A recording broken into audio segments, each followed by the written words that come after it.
Бул пациентибиздин жашынакай тиши 2-ге бөлүнүп кеткен да. Кызыктуу окуя, ошон үчүн айтып берейин деп атам азыр.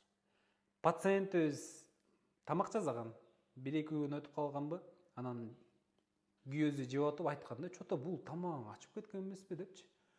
Анан аялы жинни келип алып, "Мына ачыган жок" дептир, тамакты оозуна салып тиштегенде сөөк пайда болгон да.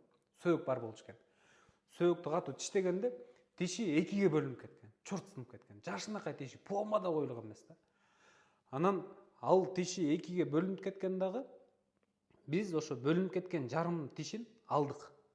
Алып туруп, дёснасы бар да, дёснасын аркага түрттүрдүк да. Аркага түрттүрүп, ал тишти дарылап, сынып кеткен түбүнөн баштап, өйдөнү көздө өстүрүп баштадык пломба мененчи. Пломба менен өстүрүп, жашынакай кылып туруп, анан мындай кылып тишке окшоштурдук да, кичине болсо да. Тишке окшоштурдук, калпын алып туруп, циркониевый коронканы салдык мындай. Бул деле ак тиш, циркондон жасалган.